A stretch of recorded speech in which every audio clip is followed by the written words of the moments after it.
Hey everyone, Rayce Robinson, how are you?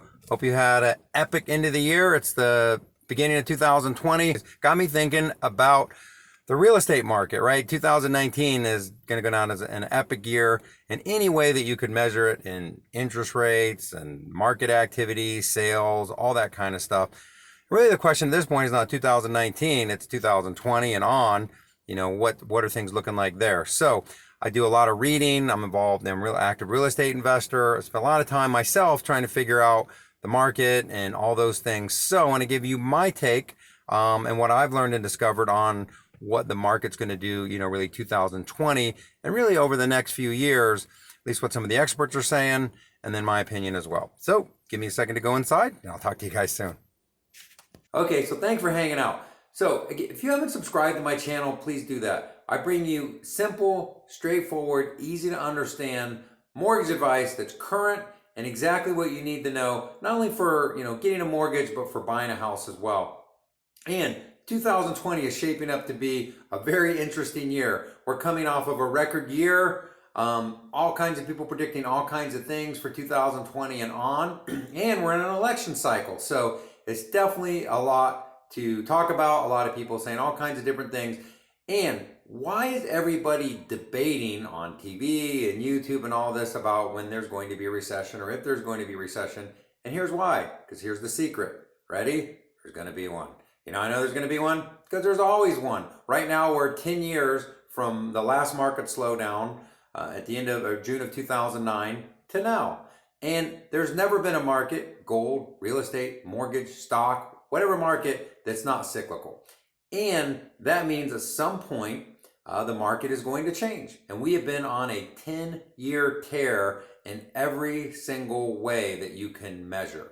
So the real question, at least for this video, is if the market's going to change, should you buy a home? Should I buy a home? And if I do and the market changes, was it a mistake?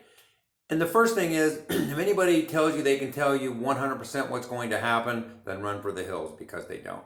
I can tell you about 5 years ago, a good friend of mine, who I'm not going to name, but I remember I was in the process of buying a house, and he was like, I think me and my family are going to just wait, stick it out. This was about 2014 or so, because the next market downturn is right around the corner. Because people have been predicting a market downturn for a while.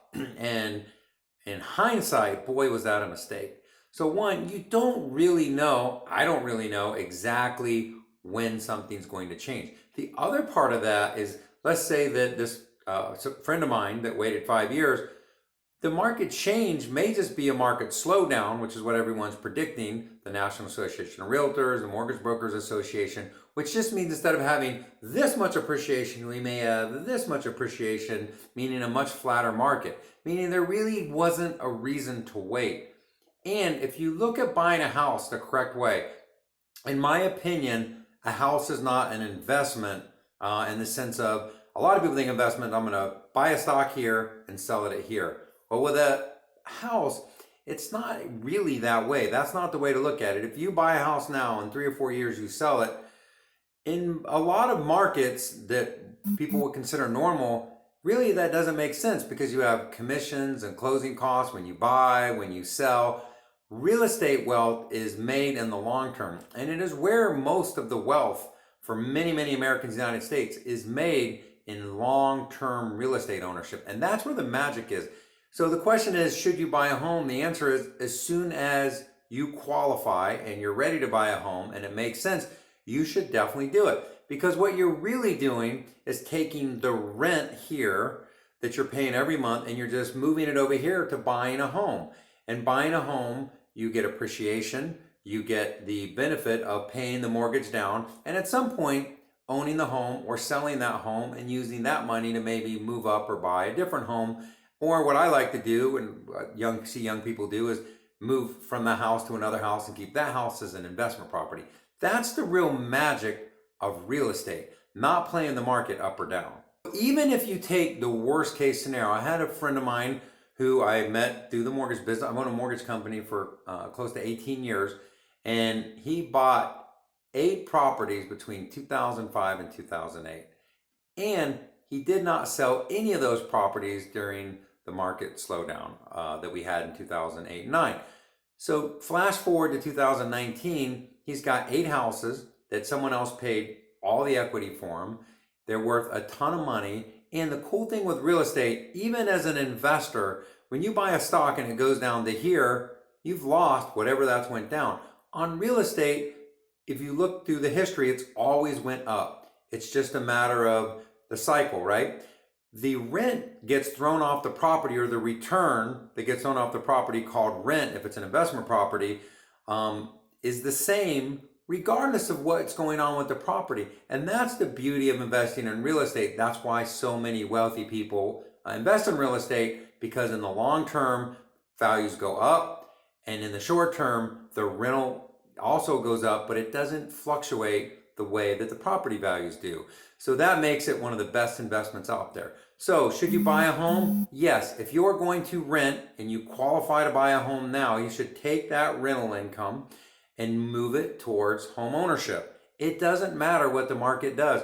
If the market were to downturn some, even say the market were to depress some and you got some depreciation, which from what I've read doesn't seem likely, but truthfully anything is possible, you're still going to have a place to live. You're still going to need to pay, monthly rent. So why not be paying into your own equity that eventually over time you're not going to lose? And if you're looking to invest in real estate, again, for the long term, we're not talking flipping properties, then owning real estate is absolutely the best investment out there. If you're looking to buy a primary residence, to live in, really the thing is how much money you need up front. I'm going to link to a video I did below on how much money to save up to buy a house that goes into some of those questions. But really it's getting prepared so that you can take that monthly rent and buy a house with it, and kind of transfer that money from someone else's wealth, meaning your landlords, to yours.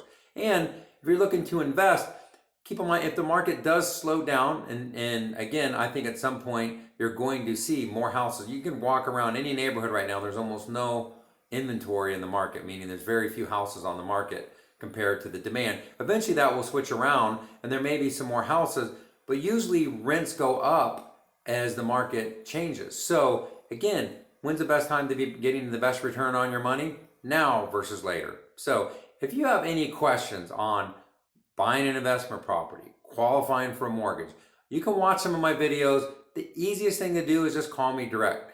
I can go over your exact situation, where you're at, rates. I have no lender fees. We're super transparent. We earn your business upfront with information, everything you need to know. We want you to shop us, Google me, see what other people say about working with us. And at the end of the day, let me know what I can do to earn your business. So with that, have a great day.